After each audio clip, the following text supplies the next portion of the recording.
Taste the Daily. மக்களை காப்போம் தமிழகத்தை மீட்போம் என்கிற புரட்சி தமிழருடைய எழுச்சி பயணம் இன்றைக்கு திருநெல்வேலி மாவட்டம் திருநெல்வேலி சட்டமன்ற தொகுதியினுடைய வாகையடி முனை பகுதியிலே திறந்திருக்கக்கூடிய பல்லாயிரக்கணக்கான மக்கள் மத்தியிலே அனைத்து இந்திய அண்ணா திராவிட முன்னேற்ற கழகத்துடைய பொதுச் செயலாளர் புரட்சி தமிழர் எடப்பாடி கே பழனிசாமி அவர்கள் எழுச்சி உரை ஆற்ற வந்து கொண்டிருக்கிறார். இந்த பகுதியிலே திரண்டிருக்கக்கூடிய பெண்கள் ஏராளமானோர் குறிப்பாக பூரண கும்ப மரியாதையோடு வரவேற்று வருகிறார்கள். அந்த காட்சிகளை நாம் பார்த்து கொண்டிருக்கிறோம். கூட்டணி கட்சிகளை சேர்ந்தவர்கள் என ஏராளமானோர் திறந்திருக்கிறார்கள். அனைத்து இந்திய அண்ணா திராவிட முன்னேற்ற கழக ஆட்சியிலே இந்த பகுதியிலே பல்வேறு மக்கள் நல திட்டங்களை செய்து கொடுத்திருக்கிறார்கள். செய்த திட்டங்களை இன்றைக்கு இந்த பகுதியிலே இருக்கக்கூடிய மக்கள் எண்ணி பார்க்கக்கூடிய அளவிலே இந்த எழுச்சியானது உற்சாக வரவேற்பு அளித்து வரக்கூடிய அந்த காட்சிகளை நாம் பார்த்து கொண்டிருக்கிறோம். குறிப்பாக இந்த பகுதியை பொறுத்தளவிற்கு திருநெல்வேலி சட்டமன்ற தொகுதியிலே டவுன் பகுதி தச்சநல்லூர், அதே போன்று பேட்டை, சுத்தமல்லி, கல்லூர், மானூர், அழகிய பாண்டியபுரம், கங்கை கொண்டான், தாழையூத்து, சங்கர் நகர், அதே போன்று நாராமால்புரம் ஆகிய முக்கிய பகுதிகளாக இருக்கிறது. இந்த தொகுதியை பொறுத்தளவிற்கு நகர்ப்புறங்கள் எவ்வளவு உள்ளதோ அதற்கேற்ப கிராம பகுதிகள் அடங்கிய ஒரு பகுதியாக சட்டமன்ற தொகுதியாக இது இருக்கிறது. புகழ்பெற்ற நெல்லையப்பர் கோவில், ராஜவல்லிபுரம் செம்பரை கோவில், அதே போன்று அருகன்குளம், எட்டெழுத்து பெருமாள் கோவில், தென் திருப்பதி என்று அழைக்கப்படக்கூடிய நரசிங்க பெருமாள் கோவில் என பல்வேறு பகுதிகள் இருக்கிறது. இந்த பகுதிக்கு அதிமுக ஆட்சி காலத்திலே மக்கள் பல்வேறு நலத்திட்டங்களை செய்து கொடுத்திருக்கிறது. பொழுதுபோக்கு அம்சங்கள் எதுவும் இல்லை என்கிற ஒரு குற்றச்சாட்டு இருக்கிறது. நயினார் குளத்திலே படற்புறாம் அமைத்து சுற்றுலா தலமாக்க வேண்டும் என்கிற கோரிக்கை இந்த பகுதியில் இருக்கக்கூடிய மக்கள் வைத்திருக்கிறார்கள். அதே போன்று 1600 ஏக்கர் பரப்பளவு உள்ள மானூர் பெரிய குளத்திலே வெள்ள நீர் கால்வாய் அமைத்து மானூர் அந்த குளத்திற்கு தண்ணீர் கொண்டு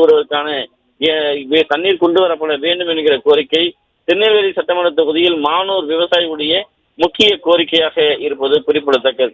அதே போன்று இந்த சட்டமன்ற தொகுதியை பார்த்தளவிற்கு மிகப்பெரிய அளவிலே பல்வேறு திட்டங்கள், சாலையாக இருக்கட்டும், குடிநீராக இருக்கட்டும், அதே போன்று சாக்கடை கழிவு நீர் கால்வாயாக இருக்கட்டும், தோண்டப்பட்டு அப்படியே மரண குடிகளாக காட்சியளிப்பதாகவும் இதனால் மக்கள் சொல்ல முடியாத ஒரு துயரத்துக்கு ஆட்படுவதாகவும் இவர்கள் வேதனையை தெரிவித்திருக்கிறார்கள். குறிப்பாக இந்த பகுதியில் இருக்கக்கூடிய மக்களுடைய கோரிக்கையை உடனடியாக நிறைவேற்ற வேண்டும் என்பதுதான் இவருடைய எதிர்பார்ப்பாக இருக்கிறது. திமுக ஆட்சியிலே 50 மாதங்களை கடந்து விட்டது. ஆனாலும் கூட இந்த பகுதியில் உள்ள மக்களுக்கு எந்த விதமான கோரிக்கைகளையும் இந்த அரசு செய்து கொடுக்கவில்லை என்பதுதான் இவருடைய வேதனையாக உள்ளது. திருநெல்வேலி சட்டமன்ற தொகுதியில் கடந்த அதிமுக ஆட்சி காலத்தில் குடிமராமத்து பணிகள் மூலமாக ஏரிகள், குளங்கள், இங்க இருக்கக்கூடிய நீர்நிலைகள் தூர்வாரப்பட்டது. அதே போன்ற கடைமடை பகுதியில் இருக்கக்கூடிய குளங்கள் அனைத்தும் விவசாய தேவைக்காக தண்ணீர் இந்த குடிமராமத்தினால் சென்றது.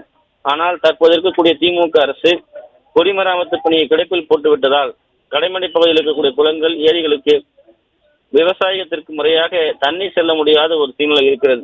ஒரு நாடு வளம் பெற வேண்டும் என்றால் விவசாய குடிகள் தான் முன்னேற்றமடைய வேண்டும், விவசாயம் செழிப்பாக இருக்க வேண்டும். அப்படி செழிப்பாக இல்லை என்றால் முழுமையாக எந்த விதமான ஒரு மக்களுடைய வளர்ச்சியோ அல்லது உணவுப் பொருளுடைய உற்பத்தி அதிகரிப்போ இல்லாமல் போய்விடும்.